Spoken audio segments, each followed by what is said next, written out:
Tai sveiki visi. Pradedam laivą su Natalija.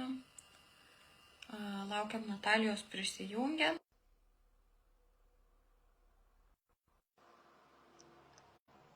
Dar porą minučių turit, kas žiūrit. Galėsim tuoj pradėti. Natalija, laukiam tavęs. Jeigu esi, tai duok apie save žinoti.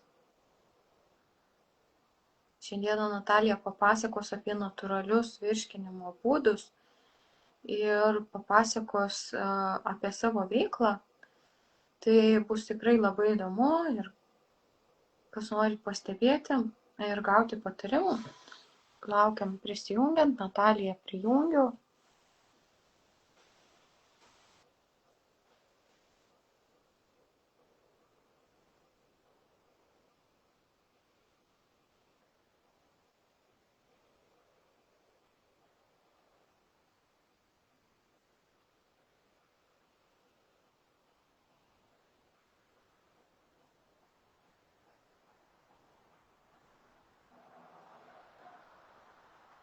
Taip, Natalija jau jungiasi.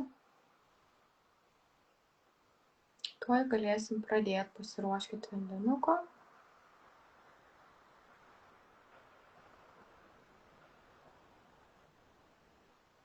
Ar arbatos šiltos.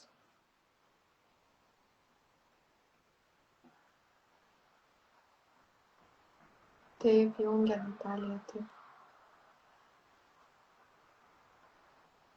Pabandau dabar aš tave prijungti.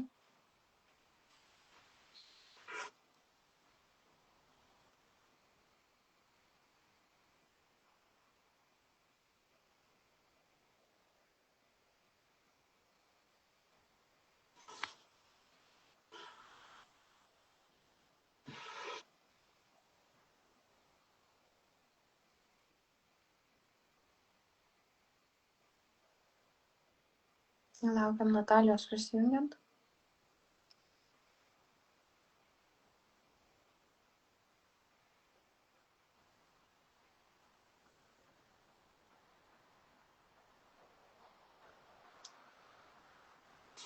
Taip, Natalija jungiasi. Labas, Natalija, dar kartą.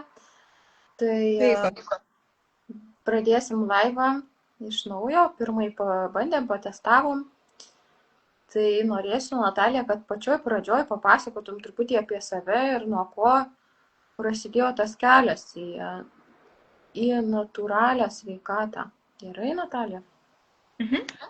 Tvarkoj, gal kas stebite transliaciją, parašykit trumpai, ar matot, ar girdit, ar mane girdi ne tik Deimantė, ar mato ir girdi ir mūsų žiūrovai, jeigu tokių jau turim prisijungusių. Ir gerai, tuomet Deimantė, jeigu pastebėsit, pamatysit komentarą, informuokit, o mes gal einam prie temos, tai trumpai prisistatysiu. Socialinėje erdvėje mane labiau pažįsta kaip natūralios kosmetikos gamintoja edukatorė, nes tai yra veikla, kurią užsiimu ilgiausiai. Apie 15-16 metų gaminu natūralią kosmetiką ir mokinu tai daryti kitas merginas. Ir kelias į mūsų sveikatą dažniausiai eina viskas kartu, kai ateina suvokimas, kad norisi sveikiau gyventi, tai viską savo aplinkoje pakeisti, taip pat ir mitybą, taip pat ir gyvenimo būdą, ir aplinką, ir buitinę chemiją, ir darbas su emocijom vyksta, tai viskas dažniausiai eina kartu. Ir taip palaipsniui, pradėjus nuo natūralios kosmetikos, mano gyvenime atsirado didesnis poreikis domėtis sveikatinimo mokslais, nuolat kažką studijuoju, kažkuo domiuosi, kartą į metus baiginėju kažkurios mokslus, ar tai būtų susijęs su aromaterapija ar su natūralios kosmetikos gamyba, tačiau pastaraisiais metais vis labiau pakrypstu link sveikatinimo. Šiuo metu studijuoju Amerikos institute The Road Case Protocol. Studijos yra pagrįstos savotiškų požiūrių į sveikatą bei į ligų, aš nemėgstu žodžio ligas, labiau galbūt vartosiu tokį žodį kaip organizmo būklė, būsena atitinkama, nes tai, kas įvyksta organizme, tai yra natūralu ir lygos dažniausiai yra mūsų gelbėtojai ir tai, kas mus palaiko, tai, kas sustabdo organizmą nuo negrįžtamų procesų, nuo mirties. Kaip bebūtų keista, tačiau mano ieškojimai, mano nagrinėjimai pagrindžia būtent šią teoriją, kad lygos tai yra, už ką mes turime dėkoti mūsų organizmui, kad mes dar gyvos, kad mes dar esam čia. Tai va, tai Road Case Protocol, jų mokymai pagrįsti tuo, kad visus susirgymus organizme, chroniškus susirgymus sukelia mikroelementų disbalansas. Kuris sąlygoja visų tolimesnių ligų atsiradimą, o priežastis to yra nepakankamas mikroelementų kiekis dirvožemyje. Kai daug ko neužtenka dirvožemiui, maistas mūsų irgi to negauna, mes negaunam per augalus, mes negaunam per grūdus, mes negaunam per gyvūninį maistą, kas tokį vartoja. Ir iš to seka grandinės reakcijos ir labai daug tokių būklių. Tai čia būtų apie dabar. Taip pat norėčiau pristatyti savo partnerių, savo bendruomenę, nes dirbu tiek savarankiškai, tiek kartu su partneriais. Pirmiausia, tai padėkoti savo mokytojams, savo partneriams, tai Ruslanas Macak. Kartu su Ruslanu mes 3 metus, jeigu ne 4, rengiam internetinius labai plačius sveikatinimo projektus. Gal pabaigoje apie dabar neužilgo prasidedantį projektą pasakosiu plačiau. Projektai visi susiję su sveikata. Projektuose dalyvauja ir papildomai mūsų pakviesti partneriai lektoriai. Taip pat ne tik teorinės žinias gaunate, bet ir praktinės, labai daug iš tikrųjų praktikos. Per ankstesnius mokymus jau beveik visą savo patirtim sukaupta gaminant augalinius ekstraktus, gaminant hidrolatus, gaminant natūralią kosmetiką. Visą tai dalinausi be kito ko, be teorinių, be sveikatinimo žinių, taip pat dalyviai gauna ir praktinę informaciją. Ir taip pat pirmiausia Ruslanas Macak, taip pat Artūras Bartašius, dažnai su juo rengiam transliacijas, taip pat mūsų lektorės Neringa Rimkutė, Alina Ožbikavičienė, taip pat naujai pakviesti lektoriai, ypatingai noriu padėkoti Vaivai Valieniai, kuri taip pat paragino mane studijuoti The Road Case Protocol institute ir tikrai labai atvirai ir nuoširdžiai dalinasi savo jau didesnę patirtim būtent šioje srityje. Taip pat Dalia Sekmokienė, žinoma visoje Lietuvoje profesorė, mokslininkė ir tikrai ilgametę patirtį sukaupusią dėstytoją. Tai va, tai tokie lektoriai dalyvauja mūsų projektuose, tai yra mūsų bendruomenė, tai yra mūsų partneriai, jų tikrai yra daug, visų neišvardinsiu, tačiau bent jau apie pagrindinius ir jiems pirmiausia norisi padėkoti.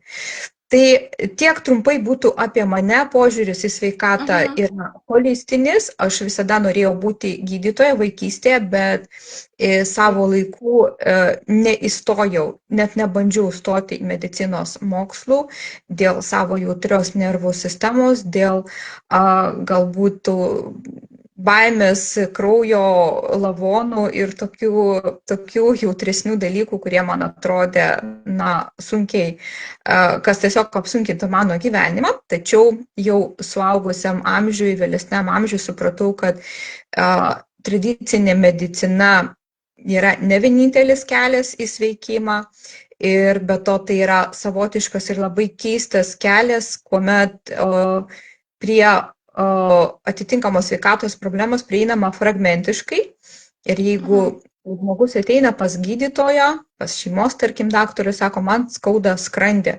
arba mano organizmas nevirškina maisto. Ir tuomet šeimos gydytojas siunčia pas gastroenterologą, pas siauros srities specialistą ir siauros srities specialistas sprendžia atitinkamą labai konkrečią aiškę problemą, tačiau į žmogų nežiūrima kaip į visumą, nėra holistinio požiūrio. Ir atvykus pas gastroenterologą dažniausiai žmogus gauna klausimus susijusius būtent su ta siaura sritim. Ir ką mes turime? Mes turime, kad gastroenterologas gydo vieną, širdies kraujagyslių sistemos yra kita specializacija, psichoterapeutai yra dar kita, bet holistiškai į žmogų niekas nežiūri.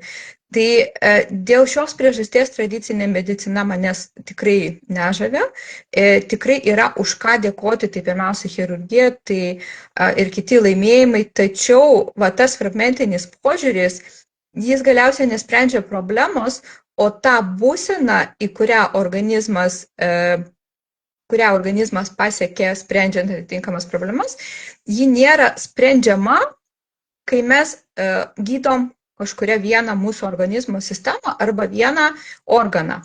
Tačiau tą visuminį grįžimą į sveikatą, aš labai mėgstu ieškoti žodžiuose ir jų etimologinės prasmės. Ir labai yra gražus žodis rusų kalboje iscelenie, kas reiškia grįžimas į visumą. Grįžimas į visumą. Tai žiūrint į žodžio etimologiją, tai yra grįžimas į visumą. Ir kelias į sveikatą yra tik visuminis, tik per visumą, tik per visų mūsų sistemų tinkamą funkcionavimą ir holistinį požiūrį. Tai todėl aš studijavau ir toliau dar studijuosiu Holistinio ugdymo institute Lietuvoje. Šiuo metu, kaip ir minėjau, studijuoju Roadcase Protocol, taip pat darausi į kitus tarptautinius institutus, koledžius ir dar tęsiu tikrai gan ilgą kelią būtent šioje srityje. Supratau, labai įdomi sritis, ta Roadcase Protocol, aš irgi bandžiau ieškoti informacijos lietuvių kalba, kas tai yra, tai sunku surasti. Lietuvių kalba, ko gero, informacijos ir nėra, nes mokslai vyksta anglų kalba. Ir tikrai labai koncentruoti mokslai, labai stiprus, labai gilus ir labai tikiuosi, kad bus toks didelis tramplinas į atitinkamų būklių suvokimą, bei suvokimą, kaip iš tų būklių pasitraukti ir grįžti į sveikatą. O kaip tos mineralus tikrina? Daugiausiai turbūt čia eina iš plauko tyrimai, ko gero, ar ne? Yra įvairūs būdai iš plauko, iš kraujo, bet esmė yra galbūt ne mineralų kiekis būtent dabartiniu metu, bet bendras mūsų maiste ir jų trūksta absoliučiai visiems. Pradžia yra vario trūkumas, nes raundapai, kuriuo apdirbinėjami laukai, raundapas labai sumažina vario kiekį organizme.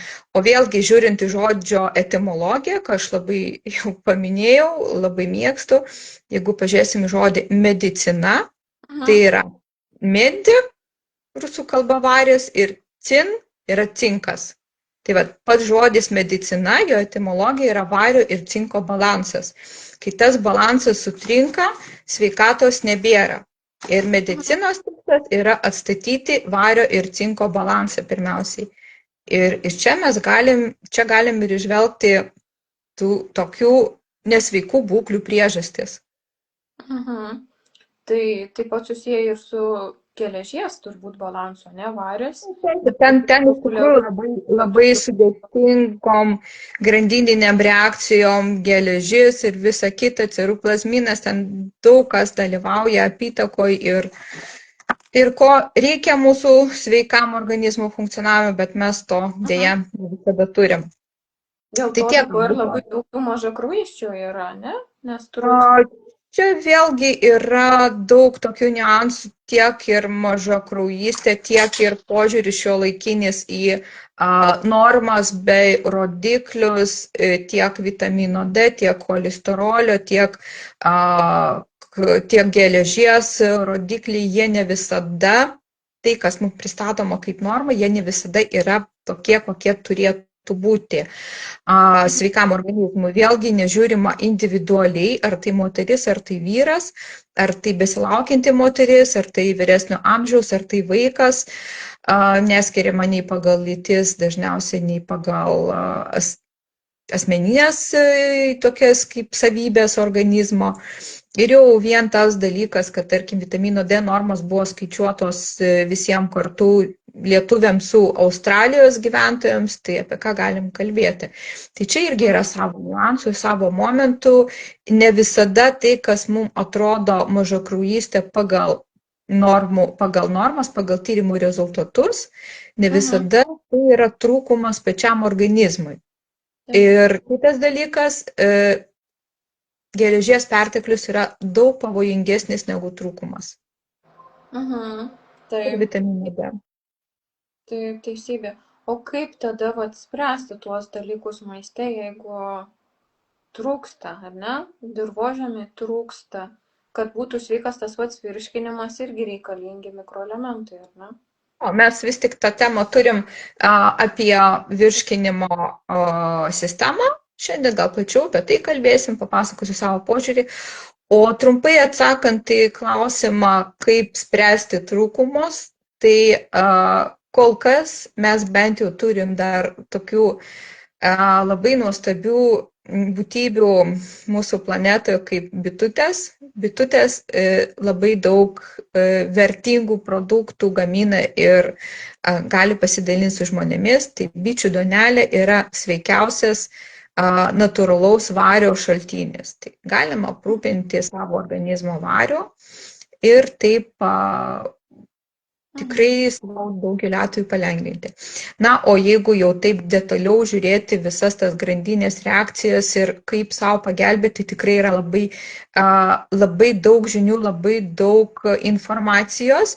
Ir būtent šią temą mes gvildensime su Vaiva Valiene, mūsų ateinančiuose mokymuose Gamtos magija 3.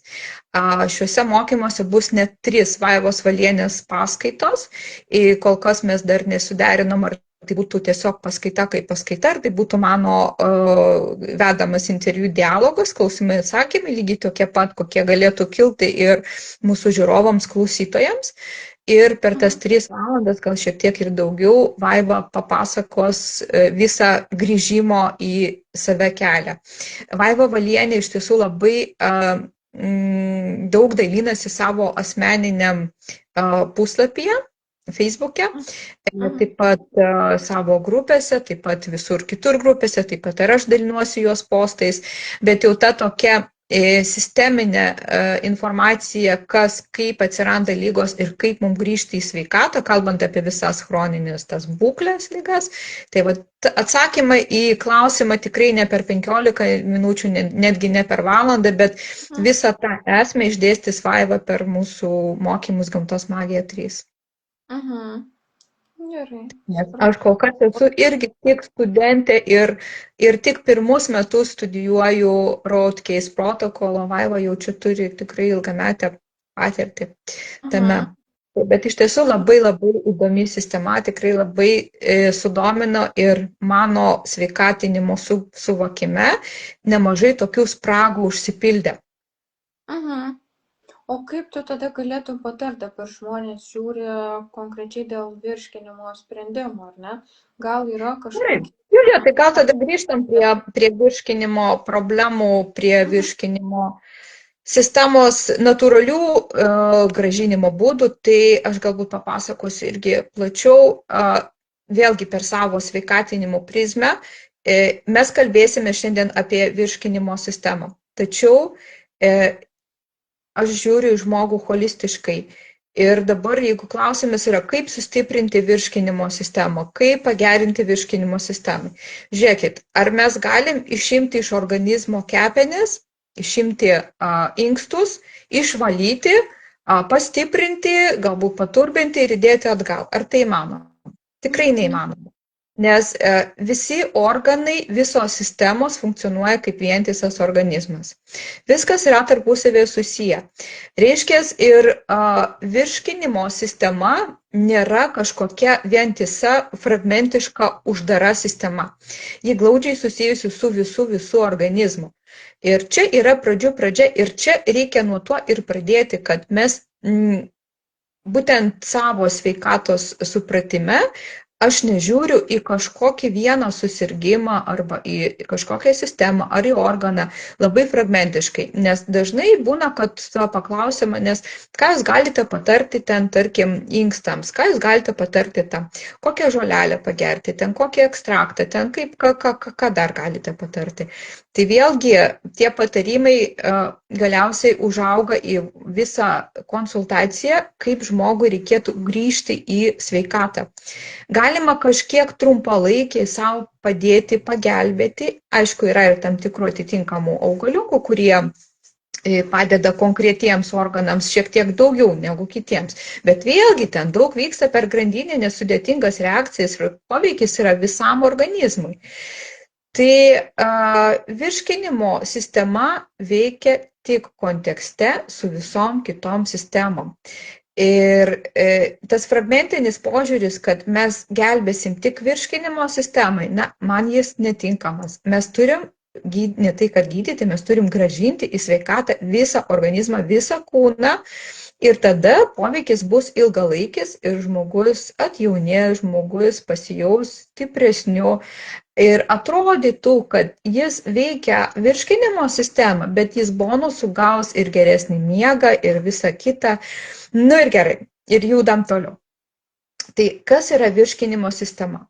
Mums biologijos vadovėliuose, medicinos vadovėliuose pristatoma kaip tam tikrų už virškinimą atsakingų organų sistema. Tačiau, žiūrint plačiau, žiūrint holistiškai, žiūrint ir per žmogaus energetikos prizmę, tai yra daug sudėtingiau. Ir virškinimo sistema holistiniai medicinai tai yra ne tik apie fiziologinius procesus, bet tai yra ir labai daug psichosomatikos. Ir labai didelis ir moksliškai paaiškinamas ryšys yra su mūsų smegenim. Tai va, mūsų Gamtos magija 3 projekte dalyvauja Alina Ožbikavičė ir būtent tai yra psichosomatikos specialistė, labai stipri. Ir šiame projekte Alina, viena iš jos paskaitų bus būtent apie virškinimo sistemą ir psichosomatiką. Šiek tiek aš dabar paliesiu tą temą taip, kaip aš matau. Aš nežinau, apie ką kalbės Alina, bet aš papasakosiu, kaip aš tą temą matau ir kaip vis tik tie ryšiai, kaip tai yra susiję tarpusavį. Tai gerai, vėlgi žiūrim į žodžių etimologiją. Mano dar viena sritis yra filologija, viena interesų sričių, tai aš labai mėgstu viską susijęti į vieną. Kas yra virškinimas ir kaip dažnai mes savo arba kitiems sakom, aš nevirškinu savo darbą, aš nevirškinu savo vyro, aš negaliu to suvirškinti. Ir kas yra virškinimas plačiaja prasme? Virškinimo sistema plačiaja prasme yra tai, kaip mes priimam informaciją, kaip mes priimam situacijas gyvenimo, kaip mes priimam patirtis gyvenimo. Kaip mes tai priimam, kaip mes suvirškinam ir kaip mes galim paleisti tai, kas tapo nereikalingu, tai, kas jau atgyveno. Tai va tiek įvairių mūsų ryšių su mūsų mintim, su mūsų emocijom susijęs su mūsų virškinimo sistema. Virškinimo sistema yra ne tik apie fiziologinį procesą, apie maisto virškinimą tiesioginę to žodžio prasme. Tai priklausomai nuo to, kur stringa mūsų virškinimas energetiškai, gali laiku atsirasti sutrikimų mūsų fiziologiniuose procesuose ir mūsų organuose, mūsų virškinimo sistemai. Ir jeigu žmogus turi problemų, tarkim, su tuštinimusi, sutrikęs, tarkim, tuštinimas, tai reikia paklausti savęs, ko aš negaliu gyvenime paleisti. Ar aš tikrai paleidžiu viskas, ko jau nereikia. Vėlgi, gali būti problemų su priėmimu, gali būti problemų su virškinimu. Reikia stebėti savo kalbą, savo žodžius. Tie žmonės, kurie turi problemų su virškinimu, jie dažnai linkę sakyti, aš nevirškinu. Kaip aš to nevirškinu? Kaip man tą dabar suvirškinti? Vadovas darbe prikrovė tiek darbų ir aš negaliu to suvirškinti. Žmogus negali to suvirškinti. Pirmiausia, jis jau save programuoja nevirškinimui. Jau skrandžio fermentai, jau sultys neišsiskirinėja, jau virškinimo procesai stoja savaime. Žmogus nueina pavalgo, nesvarbu kokios kokybės maistas, kiek funkcionalus, kiek aukštos maistinės vertės, jeigu virškinimas stoja, jeigu neišsiskiria sultys, fermentai, jeigu mikrobioma sutrikusi, nebus jokios naudos ir tas maistas, labai kokybiškas, geras maistas, jis pavirs tiesiog toksinais to žmogaus kūne ir nuodys tą žmogų, nes jis nevirškina dėl to, kad jos smegenys siunčia signalą žarnynui, siunčia signalą skrandžiui, visai virškinimo sistemai, kad nevirškinamės.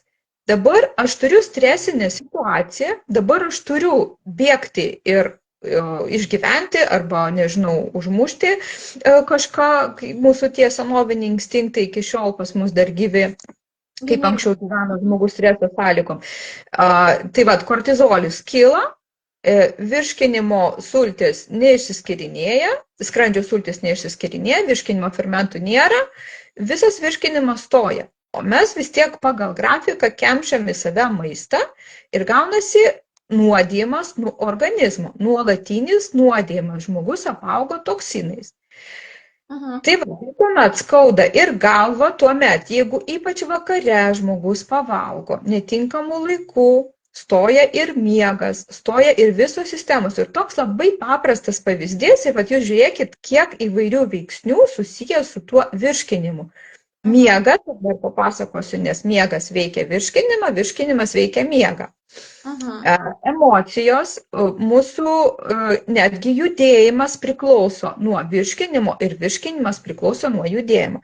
Jeigu žmogus visą dieną sėdi, dirba sėdimą darbą, nejuda, tai viskas sustingsta, organai negauna masažo, negauna judesio, jie tiesiog sustabarėja viduje. Aš labai paprastai žodžiais aiškinu, nes čia svarbu, kad žmogus suprastų, kas vyksta. Kvepavimas, jeigu žmogus kvepuoja paviršutiniškai, jeigu neatlieka streso metu, jeigu neatlieka kvepavimo pratimų, netreniruoja savo vidinių organų, tai virškinimas irgi sutrinka. Ir viskas kartu, matot, judėjimas, kvepavimas, miegas, emocijos. Kiek pašalinių atrodytų tokių nereikšmingų dalykų kartu susijęs su virškinimu. Tai jeigu mes kalbėsime apie natūralius būdus pagelbėti virškinimo sistemai, tai mes ir žiūrėkim holistiškai, ką aš galiu padaryti. Ir iš mano konsultacijų, iš mano patarimų nėra vienintelės kažkokios stebuklingos tabletės, piliulės, eliksyro, ekstrakto, žolelės. Nėra, jos neveikia kaip viena stebuklinga. Stebuklingai galima tik, ne tai kad sunkiai, bet kryptingai dirbti su savo organizmu, visom kryptim ir išvesti save į sveikatą. Ir tada ne tik virškinimas susitvarkys, bet susitvarkys ir miegas, ir hormoninė sistema, ir žmogus atjaunėja, ir geriau jaučiasi, ir nereikia pagalbos iš vaistinės. Ir net ta pagalba iš gamtos, ji tokia lieka labai labai minimali. Tai nuo ko prasideda natūralus kelias į pagalbą virškinimo sistemai? Pirmiausia, tai yra sąmoningas ryšys su savo kūnu, sąmoningas ryšys su savim, visuminis, holistinis požiūris į savo sveikatą, įsiklausimas į savo kūno poreikius. Gyvenimas pagal chronomediciną yra toks terminas, būtent reiškiantis, kada ką mums reikia daryti, kada pasituštinti, kada pavalgyti. Pradžia yra kinų medicina, tačiau yra ir šiuolaikinių naturopatų, kurie šiek tiek pakoreguoja ir pritaiko adaptuoja mūsų gyvenimui, bet tai yra labai svarbu. Žiūrėkit, visa gamta gyvena pagal gamtinius ciklus. Diena, naktis, pavasaris, žiema, ruduo. Ir tik žmogus turi dirbtinę šviesą, turi darbo grafiką nustatytą vadovo, o ne kūno organizmo, arba, tarkim, viršininko darbdavio. Ir visa tai irgi sutrinka mūsų organizmo veiklą. Ir mes prisiderinam ilgalaikiai perspektyvai, mes prisiderinam prie šių aplinkybių. Mes negyvenam pagal gamtą. O yra taip, jeigu žmogus ryte pramiega ir reikiamų laikų neatsikelia, reikiamų laikų nepasituština, tai netgi tie toksinai iš storosios žarnos vėlgi patenka į organizmą ir nuodija jį. Ir atrodytų, kas čia tokio, aš tiesiog nelaiku atsikeliau. Aš pramiegojau, nes vakare ilgai žiūrėjau serialą, arba ten žiūrėjau TikToką, arba kažkur bare buvau, neduok dieve, dar žalojau savo organizmą. Ir visa tai irgi labai susiję. Tai susiję netgi su tuo, kada žmogus valgo. Nes pagal atitinkamą laiką yra žmogaus organizmo tam tikrų organų stiprios valandos ir silpnos valandos. Kada žmogus turi ilsėtis, kada inkstai ilsisi, kada skrandis ilsisi, kada žarnynas ilsisi. Bet nemažai žmonių dirba ir pamaininį darbą, dirba naktim ir tai tikrai labai gerbtina, bet jie aukoja savo sveikatą. Tai žinoma, jeigu tai yra medikai, jeigu tai yra gaisrininkai, jie tai daro visos žmonijos, visų kitų gyventojų labui. Tačiau jeigu yra galimybė, tai reikėtų vis tik savo dienotvarkę priderinti prie savo gamtinio ciklo. Chronomedicina irgi turi labai svarbią reikšmę, o ypač moterims, kurios gyvena pagal. Yra dar artimesnės gamtai, gyvena pagal mėnulio ciklą ir moterų hormonų valsas turbūt žinomas tiek moterims, tiek vyrams. Tai va.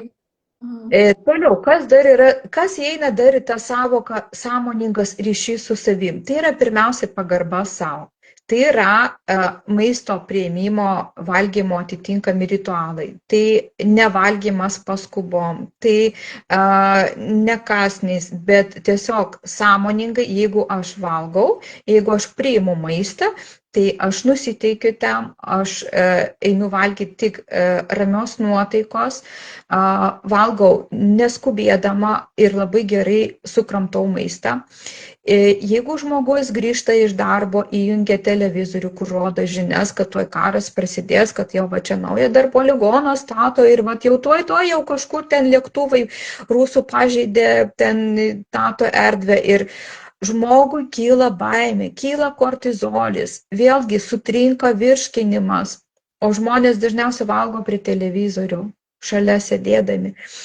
Tai vėlgi, ko jūs tikitės iš virškinimo, ko jūs tikitės iš savo organizmo, jeigu jūs taip šaipotės iš jo. Ir atrodytų, kad tai yra smulkmena, bet tų smulkmenų visuma galiausiai sutrikdo mūsų organizmo veiklą. Tai va, dėmesys maistui, lėtas kramtymas, rami būsena, jokio streso valgio metu, laikų tinkamų, ne naktį, ne prieš miegą, ne vakare. Tai visa tai irgi daro įtakos ir tai ir yra tie natūralūs sveikatos grąžinimo būdai, tame tarpe ir virškinimo sistemos sveikatos atstatymui. Ar viskas aišku, ką kalbu? Būtų labai įdomu dabar, kaip tik gera proga paklausti, kas žiūri, gal nori kažką užduoti kažkokiu klausimu į tą mūsų pokalbio temą. Jeigu norit, galit klausti, Natalija tikrai atsakys, kažkaip galbūt, ką pati galės atsakyti, tai tikrai atsakys. Galit užduoti klausimą ir po pokalbio. Gerai, laukiam klausimų, o aš tuo metu judu toliau, kadangi, kaip jūs ir pristatėt, viena iš mano sričių yra žolininkystė. Tai tiek mokinu kitas merginas augalinių ekstraktų gamybos būdų, taip pat naudojimo augaliukų tiek kosmetikoje, tiek aromaterapijoje, tiek įvairiais gyvenimo atvejais padedant savo, tai šiek tiek papasakosiu ir apie augalus pagalbininkus, bet vėlgi mano požiūris tiek į augalus pagalbininkus yra holistinis. Tai reiškia, jeigu aš kalbu apie pelyną, tai aš ne tik pasakau, kad pelynas nužudo parazitus jūsų organizme, nes parazitai yra tik viršūnėlė, bet kas yra apačioje yra daug svarbiau. Bet kad ir tas pats pelynas, jis tiesiog padeda organizmui sukurti tokią terpę, kurioje parazitai neišgyventų. Tai yra holistinis požiūris į žolininkystę, į augaliukų pagalbininkų naudojimą. Na ir kol mūsų žiūrovai galvoja ten klausimus, ko čia dar paklausti, tai aš papasakosiu, būtent kurie augalai yra labiausiai galbūt vertinami būtent virškinimo sistemai. Tai pirmiausia yra visi kartuminai. Kodėl dabar yra tokia problema labai dažna su virškinimo sistema, tai bet tų mano jau aptartų momentų, taip pat ir mūsų racione beveik neliko kartaus skonio. Tai vėlgi tiek energetiškai, tiek fiziologiškai, mes nenorim nieko kartaus, ar mes norim? Ne, visi nori kažko saldaus. Tačiau tas trūkumas kartuminų irgi priveda prie to, kad virškinimo sistema neveikia taip, kaip turėtų veikti. Nors kartuminų mes turim pakankamai mūsų laukinėje gamtoje ir jau po kokio mėnesėlio atsiras kiaulpienės ir labai raginu tuo pasinaudoti ir pirmasias kiaulpienės įtraukti į savo racioną. Į salotas, į žaliuosius kokteilius, galima kažką sugalvoti, sudžiovinti, sutrinti miltelius ir vėliau naudoti, praturtinti savo mitybą visus metus. Aš skaitau, kad tai nėra papildas, tai yra tiesiog mūsų maistas normalus. Nes dabar, kadangi mes gyvenam to deficito sąlygom, tai, kas yra natūralu, tai dažniausiai pristatoma kaip maisto papildas. Ką mes įprastai turėtume valgyti? Dar belieka, kad dilgėlių papildai atsirastų, kur ant kiekvieno kampo tos dilgėlės auga. Tai pirmiausia, kiaulpienės, taipogi pelynas, taipogi cikorija šaknis. Šie augalai natūraliai skatina virškinimo sulčių gamybą. Be kita ko. Taip pat šie augalai padeda skaidyti riebalus, padeda tulžiai tekėti ir taip mes švelniai padedam savo virškinimo sistemai. Tai yra viena grupė kartuminai. Kita grupė tai yra tokie labai švelnus, raminantis augalai, tokie kaip ramunėlė. Natalija, o ta cikorija tai yra, turiu omeny tą gėrimą kavos, ar ne? Kur perkam kaip kavos gėrimą. Tinka. Taip. Taip, tinka. Labai gerai pakeisti. Ir skonis yra toks panašus. Aš kavos negeriu visai negeriu kavos nuo 20 metų. Ir kai klausi, ką tu geri, aš pradedu vardinti kokius 90 rūšių. Tai yra cikorija, tai yra lubinų kava, tai yra gėlių kava, tai yra kakava, tai yra morkų šaknų kava ir, sakau, kokia čiaga. Tai yra kokių 10 kavos pakaitalų, kur tikrai yra sveikiau negu paprasta kava. Nors kai kam kava ir tinka, man tiesiog netinka dėl savo nervų sistemos jautrios. Tai ir kita grupė augaliukų, tai yra ramunėlės, tai yra pankoliai, tai yra kminai, tai yra anyžiai. Tai šie augalai veikia šiek tiek kitaip, jie ramina mūsų nervų sistemą ir ramina mūsų virškinimo sistemą. Mažina pilvo pūtimą, mažina spazmus ir tokį turi bendrą sedatyvinį raminantį poveikį. Šie augaliukai veikia švelniai, tai pankolio arbatos jau žinom, kad net ir labai mažus vaikiukus, jau kūdikius girdo, bet jie veikia giliai ir palaiko natūralią organizmą savireguliaciją. Tai yra dvi galbūt tokios grupės. Tai viena grupė yra kartuminai, kita yra tokie raminantys augalai. Ir čia kiekvienas gali rasti kažką savo, bet daugumai tinka ramunėlės, pankoliai, šitą tikrai galima gerti ir galima gerti ilgesnį laiką. Taip pat labai svarbią reikšmę, grįžtant į sveikatą, ir padedant savo virškinimo sistemai užima ir vanduo. Reiškia, mums yra labai svarbu gerti vandens pakankamai. Nei per daug, nei per mažai. Aš nepalaikau rekomendacijų atitinkamą kiekį litrų išgerti. Aš vis tik skaitau, kad kiekvienas žmogus yra unikalus, individualus ir tas poreikis švaraus vandens yra labai skirtingas. Kaip jūs judate, kaip jūs dirbate, kiek jūs sportuojate, ar jūs vyras, ar jūs moteris, koks yra jūsų kūno sudėjimas, ektomorfas, endomorfas. Ir nuo to priklauso, kiek jums vandens reikia išgerti. Tai geriausias receptas yra įsiklausyti į savo kūno poreikis, bet jeigu jau norisi gerti, tai žinoma, gerti būtinai reikia. Kam mums reikia gerti vandens, nes pakankamas kiekis skysčių padeda maistui judėti per virškinimo traktą, palaiko mūsų gleivinių drėgmę ir padeda organizmui šalinti toksinus. Tai be vandens mes kitų funkcijų negalėtumėm atlikti.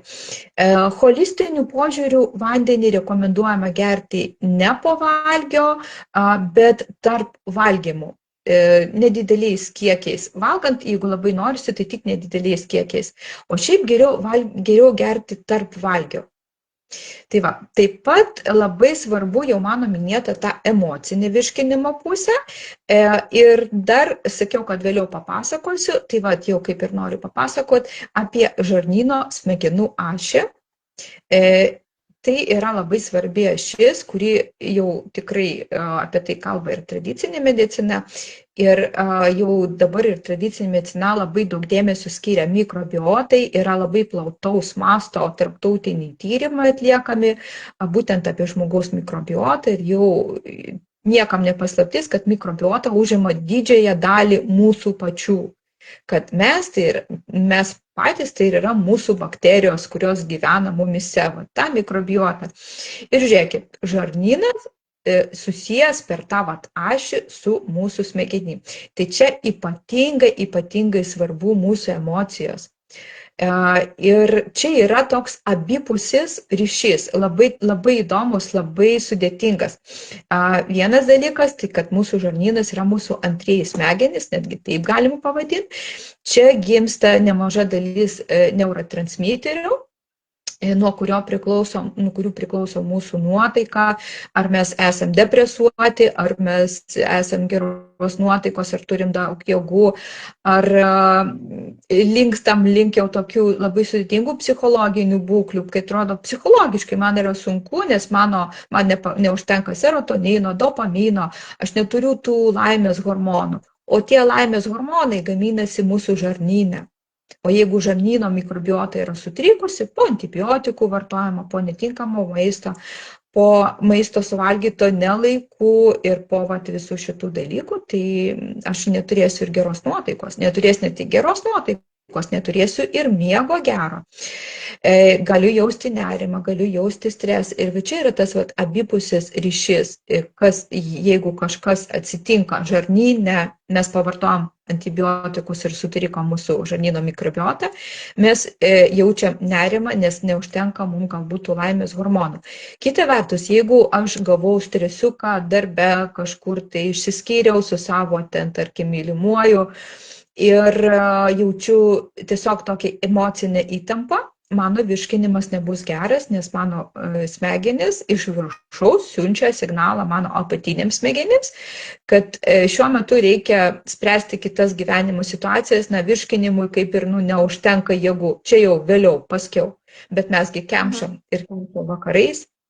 Tai va, ir ta ilgalaikė tokia įtampa, ilgalaikis stresas gali ilgam laikui slopinti mūsų virškinimą, sukelti spazmus, sukelti įvairius netgi ir lėtinius sutrikimus.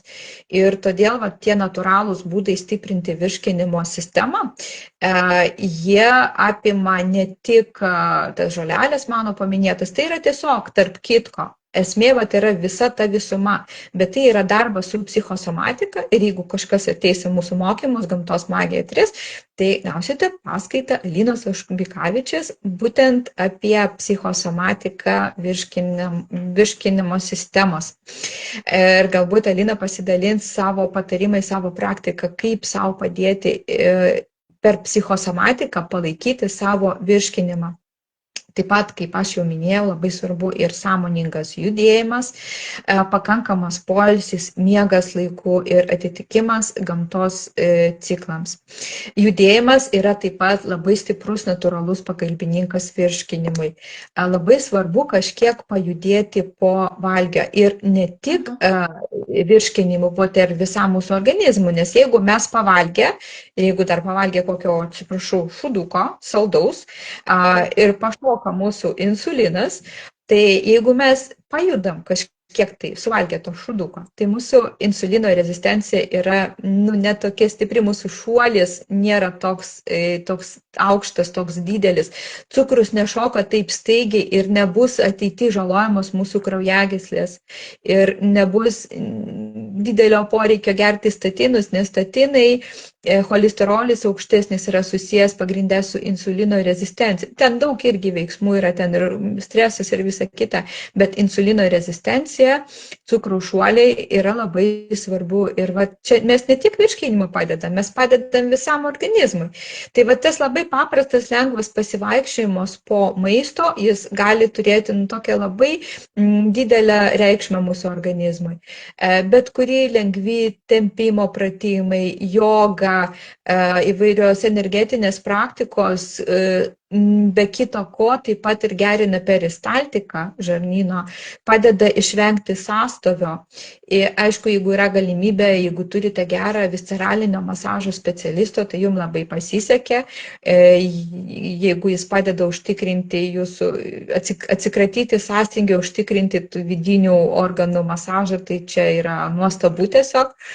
Bet jeigu ne, tai pakanka ir patiems tiesiog kažkurios jogos pratimus atlikti, tempimo pratimus, pajudėti taip, kaip jums norisi, taip, kaip jūs galite, nes kūnas mūsų yra skirtas judėti. O dabar gaunasi, kad mes minimum 8 valandas dirbam sėdimą darbą, tie, kas dirba sėdimą darbą, na, o likusį laiką dar kažkaip leidžiam vėlgi prie telefonų, prie kompiuterių. Tai va, tai matot, kad čia nėra tokio kažkokio vieno būdo, vienintelio kažkokio, kas galėtų padėti. Ir tik viskas kartu, dėmesys mūsų visam organizmui gali padėti grįžti į sveikatą. Taip pat, kadangi minėjau, kad užsiimu šiek tiek ir aromaterapiją, na, vėlgi, taip šiek tiek. Tai papasakosiu šiek tiek ir apie eterinius aliejus. Jie vėlgi gali būti pagalbininkai mums, mūsų virškinimo sistemai.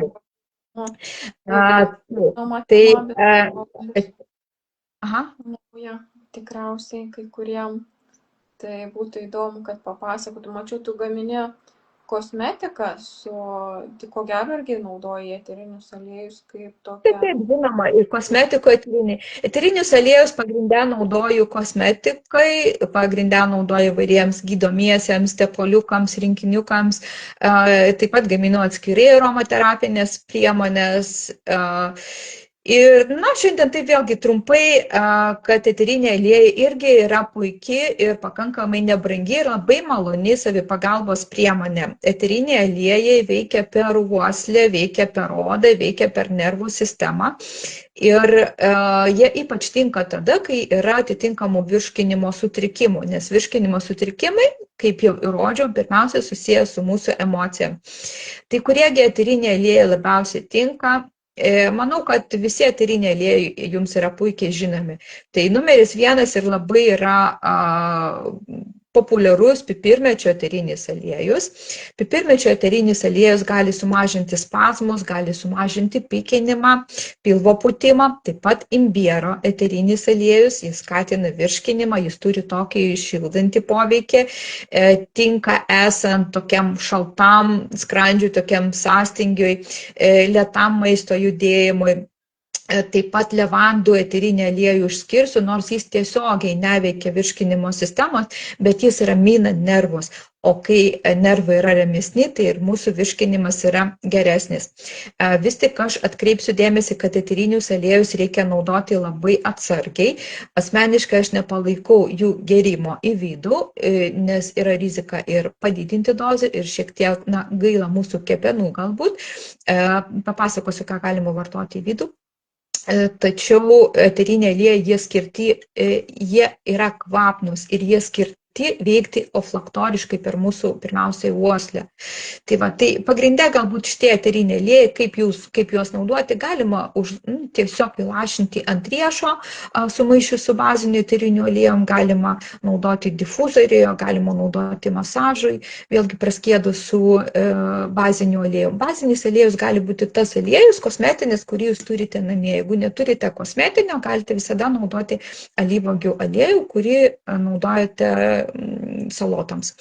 O kągi galima naudoti į vidų? Į vidų galima naudoti hidrolatus.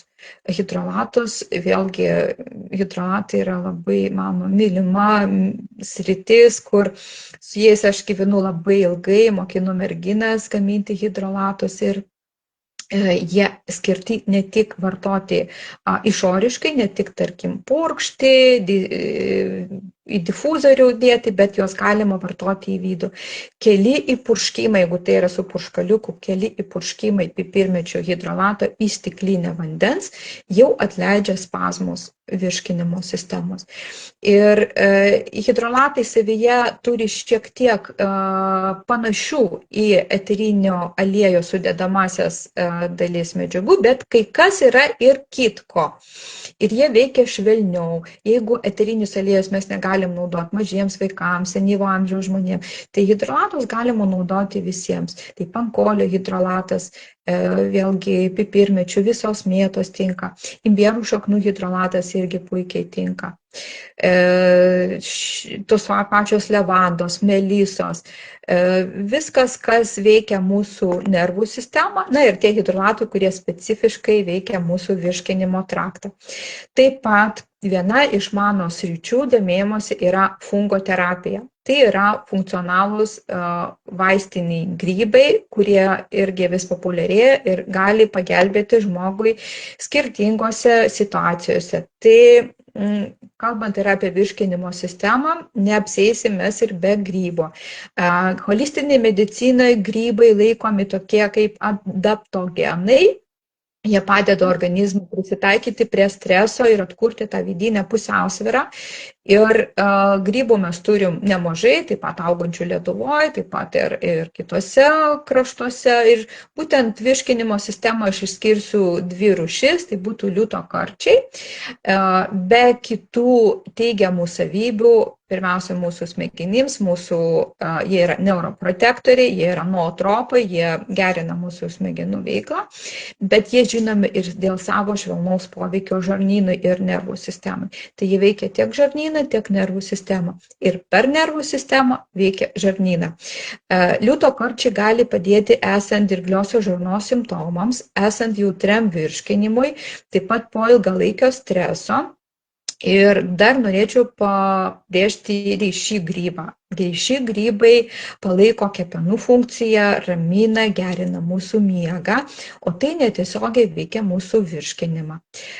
Taip pat grybai nėra tokie preparatai, kurie veikia greitai. Liūtokarčius reikia vartoti 9-10 mėnesius, kad pajausti poveikį smegenims. Ir aš pati asmeniškai vartoju liūtokarčius jau pakankamai ilgą laiką su nedidelėm pertraukom ir tiesiog poveikis jaučiasi, kai nenustoju vartoti, o taigi dėmesys kažkur tai vėl pabėgo, o kodėl ten tos 9 mėnesius buvo daug geriau.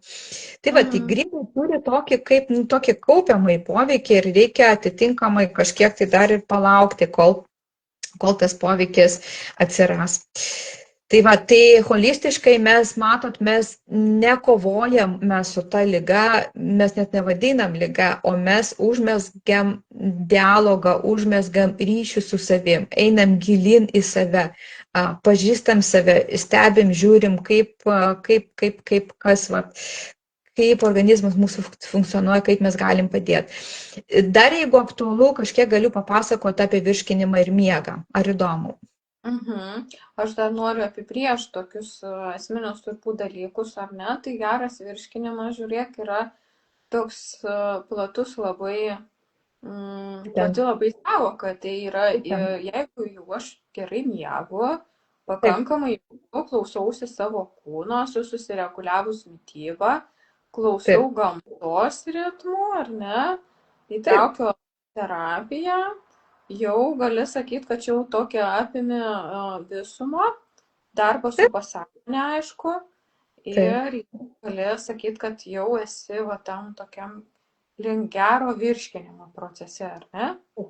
Tai yra ilgalaikis kelias, galbūt po 3, galbūt po 6 mėnesių, galbūt po 9 mėnesių jūs pastebėsite rezultatą, bet jis bus ilgalaikis, tai bus jūsų išdirbis, tai bus jūsų asmeninis rezultatas ir pagerės ne tik virškinės, pagerės viso organizmo veikla.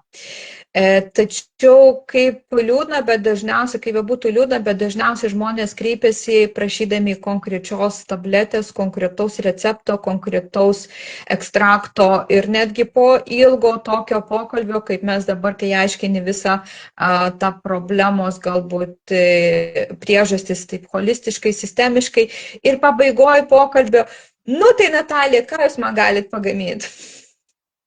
Tai pasiūlykit vis tiek kokią nors receptą stebuklingą. Tos tokios, ne? Taip, iš tikrųjų, tas labai daug reikia, nežinau, galbūt šviesti žmonės, kalbėtis apie tai, kad kelias į sveikatą, na, jis nėra vis tik toks, tai yra ne ta kelias, tai yra kelias ir kelias yra per darbą su savim, per patirtį, per pažinimą savęs, per pagarbą savo ir aplinkiniams. Būtų taip gerai, būtų paprasta, bet mes nesam mašinos, nesam robotai, kur ten ar ne, pataisai vieną varžtelį ir viskas veikia, tai irgi bet ko negalim krauti. Taip. Tai va, tai galiu... Apie miegą dar norit trumpai, nes mes jau čia kalbam visą valandą. Papasakok trumpai dar, Tai va, tai virškinimas susijęs taip pat ir su miegu ir susijęs šiek tiek glaudžiau negu taip gali atrodyti iš pirmo karto. Holistiniu požiūriu tiek virškinimas, tiek miegas tai yra tos pačios atsigavimo proceso dalis, nes dieną organizmas perdirba, o naktį atkuria. Ir kai viena grandis sutrinka, tai taip pat trinka ir kita grandis. Ir čia yra dar viena dalis, kur atsiskleidžia smegenų žarnyno ašies tokie ypatumai. Tai yra toks nuolatinis gyvas dialogas tarp mūsų nervų sistemos ir tarp mūsų virškinamo trakto. Tai žarnyne, kuris yra irgi mūsų antrosios smegenys, kaip minėjau, žarnyne yra enterinė nervų sistema. Tai yra toks tarsi milžiniškas nervinių ląstelių tinklas, kuris geba veikti ir savarankiškai, tačiau dažniausiai jis veikia kartu bendraujant su smegenim.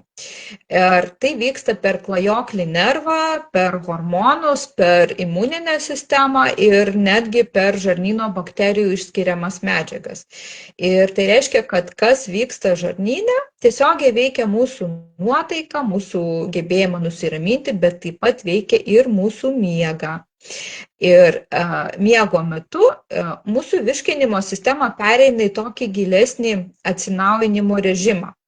Naktį aktyviau atsinaujina žarnyno gleivinės, pati su savim susireguliuoja mikrobiota, kadangi tai yra poilsio laikas, slopsta uždegiminiai procesai. Tačiau, kad šie procesai vyktų, labai svarbu, kad būtų viena sąlyga, kad mūsų nervų sistema jaustųsi rami ir saugi. Ir jeigu žmogus eina miegoti su pilnu pilvu, sunkiai virškinamu maisto privalgęs, arba su tokia vidinė įtampa, pažiūrėjęs ten žinias, pažiūrėjęs ten kokį filmą baisų, tai tada organizmas neužmiega iki galo ir lieka tokį budrumo režime eina taip miegoti. Tada miegas yra paviršutiniškas, dažnai žmogus prabunda, o ryte jis jaučiasi nepailsėjęs, jaučia tokį nuovargį, jaučia sunkumą. O iš kitos pusės žarnynas irgi aktyviai dalyvauja miego hormonų gamybai. Ir didžioji dalis serotonino, kuris vėliau virsta melatoninu, miego hormonu, gaminama būtent žarnyne.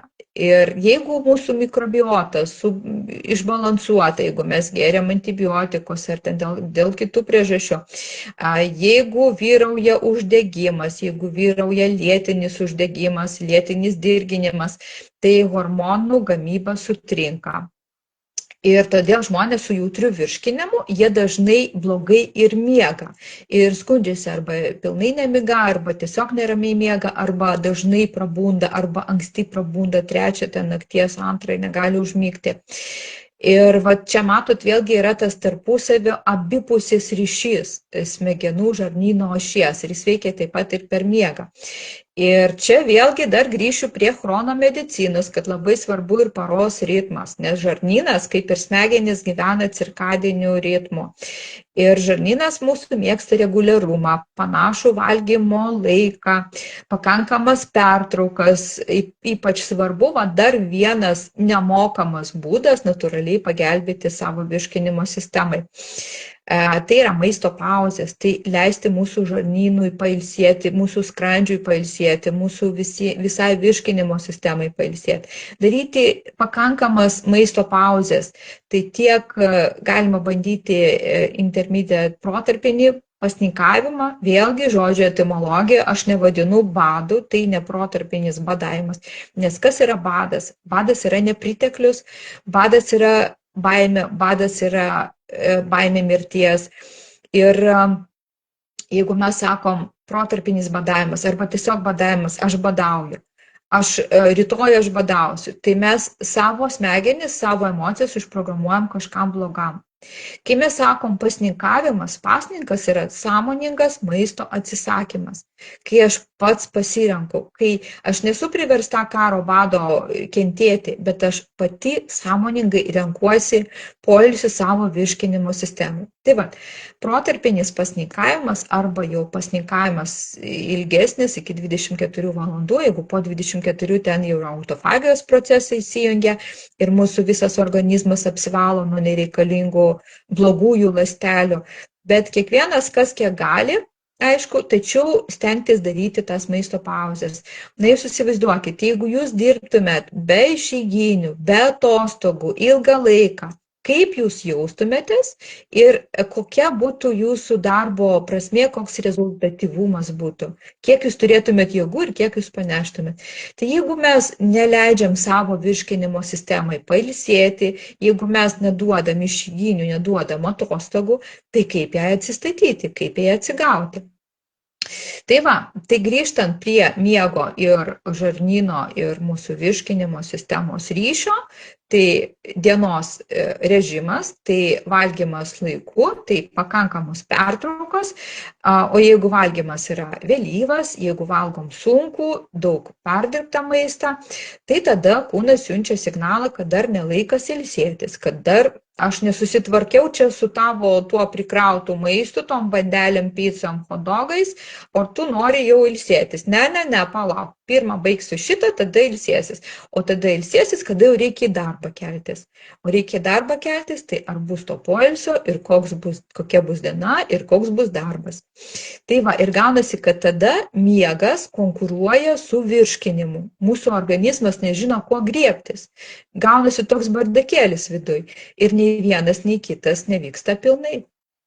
Tai va, ir pastebėsite, kad jeigu jūs pagerinsit virškinimą, tai miegas natūraliai susitvarkys.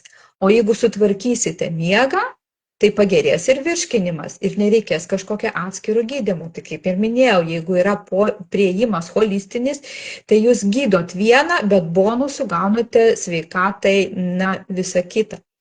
Ir todėl čia tinka paprasti dalykai, kaip lengva vakarienė, kaip tokie šilti raminantys gėrimai prieš vakarą, ramunėlių, pankolio arbata, difuzorių, galbūt levandos, galbūt masažiukas, galbūt keli kvėpavimo lėti pratimai prieš miegą. Ir visa tai tiesiogiai veikia smegenų žarnyno ašį. Netgi švelnus pilvo masažas, netgi šiluma pilvo srityje, jau tai siunčia signalą mūsų smegenims, kad va, atėjo pagaliau ramybė, aš jaučiuosi saugiai, man šilta, man faina, man gera, aš galiu ilsėtis ir galiu atsipalaiduoti. Ir tada miegas būna visiškai kitoks. O jeigu prieš miegą žmogus stresuoja, jeigu vėlgi prisižiūrėjęs serialų, prisižiūrėjęs, nežinau, naujienų, kad karas tuoj prasidės, o korona dar viena ateis, tai tada smegenys siunčia žarnynui signalą išgyventi, o ne virškinti. Tada sutrinka peristaltika, keičiasi mikrobiotos sudėtis, didėja jautrumas ir tas disbalansas grįžta atgal į smegenis kaip koks nerimas, kaip toks sunkumas užmigti, kaip neramus miegas. Ir tai yra uždaras ratas, kurį mes galim nutraukti tik jeigu dirbam abiem kryptim. Tai mes gerinam ir miegą, ir gerinam virškinimą. O per ką? Aš jums receptus pasakiau. Viskas labai paprasta. Laiku einat miegoti, šiltas gėrimukas, kažką atpalaiduojančio, gali būti ir muzikėlė, gali būti eteriniai aliejai, masažiukas. Ir tiesiog sudarote savo tą miego rutiną ir pagerinat savo virškinimą. Tai norėjau tau padėkoti, iš tikrųjų, Natalija. Tu pasidalinai tokiu plačiu spektru patarimų, kuriuos tikrai, manau, kas dabar žiūrėjo, kas vėliau peržiūrės, galės pritaikyti. Ir kaip jau minėjau, galit komentaruose užduoti klausimus. Natalija yra šitoj grupėje, jinai peržiūrės ir klausimus susijusius su tema, manau, tikrai atsakys. Galite ir asmeniškai rašyti, irgi nukreips, jinai turi tą tokį platų bendraminčių ratą sukaupusi specialistų, kurie dirba su tam tikrom sritim, ar ne? Nes kaip jau supratot, kad virškinimo sistema nėra vienas kažkoks, tai vienos sistemos gydymas, reikia dirbti plačiai. Tai va. Tai ačiū tau labai, Natalija. Tai ačiū mūsų žiūrovams, ačiū, kad pakvietei ir leidai pakalbėti, pasidalinti žiniom. Na ir taip pat tiems, kas surezonavo mano informacijos pateikimo būdas, mano požiūris į sveikatą, į sveikatinimą, į mano veiklas, tai labai kviečiu jungtis prie mūsų projekto. Nuo kovo 7 dienos mes pradedam naująjį projektą Gamtos magija 3. Tai būtent šis projektas jau vykdomas Lietuvoje 3 kartą. Projekto trukmė yra mėnuo ir ilgiau, kadangi jau procese dar vis kažko sugalvojam, jau programą paskelbėm, bet dar spontaniškai sugalvojau, kad noriu įtraukti dar vieną meditaciją ir tą meditaciją įtrauksime projekto pradžioje, ne pabaigoje, kad jau tą visą projekto laiko kiekvieną dieną mūsų dalyviai nusiteiktų ir pakeistų nustatymus savo psichikoje, keičiant savo organizmo viso veiklą dar per meditaciją. Papildomai prie visų kitų patarimų ir praktikos, kurios gaus iš mūsų. Tai projektas trunka apie mėnesį ir ilgiau. Dalyvauju iš viso 7 lektoriai. Tai dalyvauju tiek aš, tiek mano partneris pagrindinis Ruslanas Macak, taip pat Alina Užbikavičė, Neringa Rimkutė. Vakar savo sienoje kalbinau Neringą Rimkutę, apie ką ji kalbėjo šiame projekte. Taip pat vaistininkas, kurio vaistiniai žolelių yra daugiau negu vaistų. Iš Klaipėdos. Taip pat Dalia Sekmokienė, mano minėta, Vaiva Valienė, irgi jau mano minėta. Tai tikrai visi yra labai stiprus lektoriai, labai daug gausite žinių, bet tai dar ne viskas. Projekto kaina yra 100 eurų, tačiau dalyviai gauna tos pačios vertės ir net didesnės vertės dovanas. Tai šį kartą dalyviai gaus laukinio kordycepso bei laukinio reiši grybų kapsulės, taip pat ženšenio kapsulės ir ekstraktą. Tai tokia būtų dalyvio dovana, projekto kaina 100 eurų, tai mūsų dovanas pilnai padengia jūsų išlaidas ir jūs gaunate viso mėnesio trukmės kursą su paskaitom. Mokymai vyksta uždaroje Facebook grupėje, mokymo medžiaga bus prieinama tiek, kiek leidžia Facebookas, reiškia tiesioginės transliacijos prieinamos visą mėnesį, 30 dienų, o vėliau, kai Facebookas panaikina tiesioginę transliaciją, mes įkeliam dar kaip įrašų. Tai jūs galite bet kada grįžti ir pasižiūrėti visą medžiagą. Tai jeigu bus tokių, kas norės prisijungti prie mūsų projekto, rašykite man, mano partneriui Ruslanui Macak, arba aš galbūt po mūsų transliaciją įdėsiu, jeigu leidus Deimantei, mūsų tą reklaminę medžiagą, kur jūs matysite visą programą, nes iš viso yra virš 20 paskaitų. Taip. Labai naudinga ir tikrai, manau, verta sudalyvauti, o labiau, kai tokios dovanos geros. Taip. Naudokit progą. Tai va, ačiū tau labai, Natalija, dar kartą, ir mūsų transliacija šiandien į pabaigą. Tikiu, kad dar pasimatysim ir gal dar šitoj grupiai tave pamatysim su tavo patarimais. Tai dėkoju, Natalija, tau. Ačiū, Deimantė. Gražios dienos ir sveikatos visiems. Visiems, iki.